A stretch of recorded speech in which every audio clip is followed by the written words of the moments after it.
गणेशोत्सवाच्या 11 दिवसांमध्ये ज्याप्रमाणे घरात प्रसन्न वातावरण बहरत असतं, ठीक त्याचप्रमाणे स्वयंपाकघरातून घमघमाट पसरत असतो ते निरनिराळ्या नैवेद्यांचा. आणि अशा चवदार व सुवासिक नैवेद्यांपैकी हळदीच्या पानात उकडलेल्या पातोळ्यांचा सुवासही मनाला मोहणारा असतो. नैवेद्यम समर्पयामी या गणपती विशेष सदरात आज आपण बनवणार आहोत हळदीच्या पानातल्या सुवासिक पातोळ्या.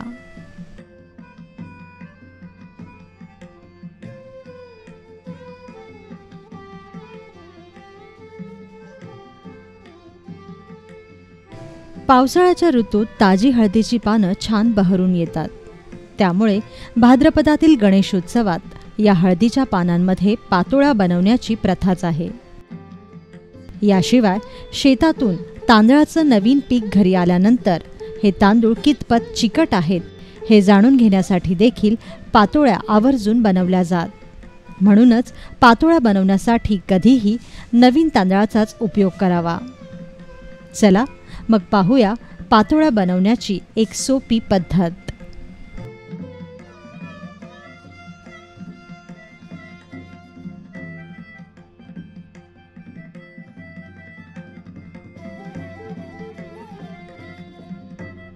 पातोळ्या बनवण्यासाठी आपल्याला लागेल 1 वाटी तांदळाचं पीठ,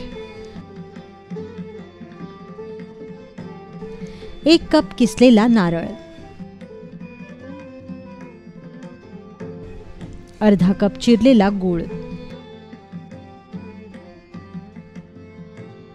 1 चमचा वेलची पूड,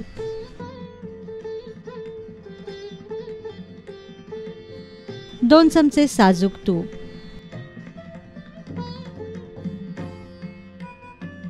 चिमूटभर मीठ आणि हळदीची ताजी पानं.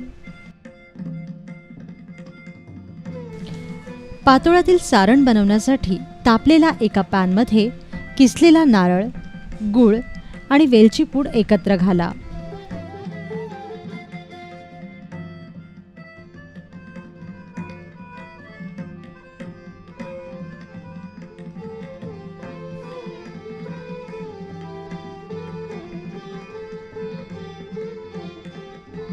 आणि हे मिश्रण 2 ते 3 मिनिटं चांगलं भाजत राहा.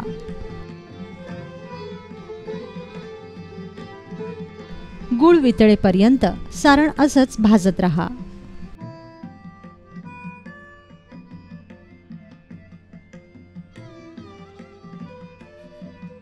तीन ते 4 मिनिटं सतत भाजल्यानंतर सारणात वरून तूप सोडा.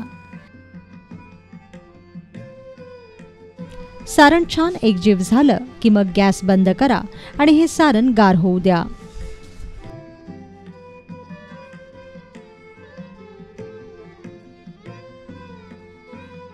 आता पातोळ्याच्या आवरणासाठी एका भांड्यात तांदळाचं पीठ घ्या. त्यात चिमूटभर मीठ घाला आणि थोडं थोडं पाणी घालत याची जाडसर पेस्ट तयार करा.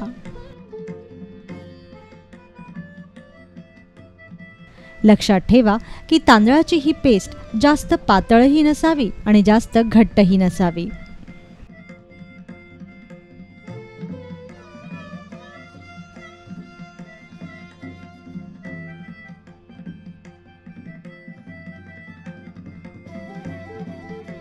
यानंतर स्वच्छ धुवून घेतलेल्या हळदीच्या पानावर तुपाचा हात फिरवा.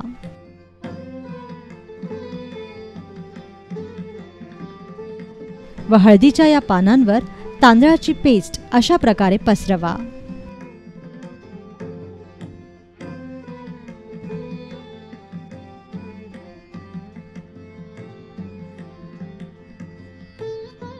तांदळाची पेस्ट जमेल तितकी पातळ पसरवा. याने पातोळ्या छान मुलायम होतील.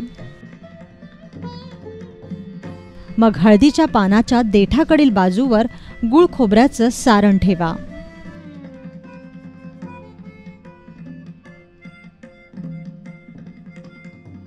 आणि शेंड्याकडील बाजू यावर अशा प्रकारे ठेवा आणि हलक्या हाताने दाबून घ्या.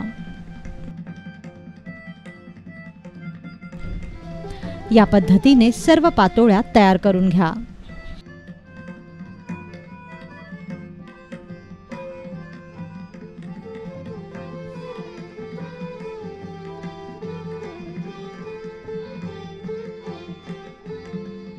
मोदक पात्रातील चाळणीला तुपाचा हात फिरवून घ्या व त्यात पातोळ्या ठेवा।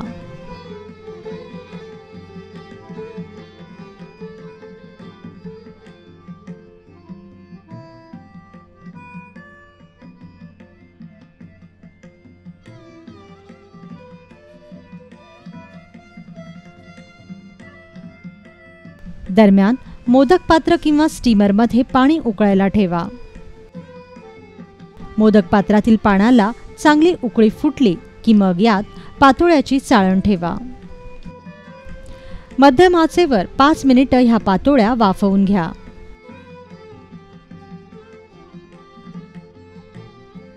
पाच मिनिटांनंतर गॅस बंद करा आणि पातोळ्या प्लेटमध्ये काढून घ्या।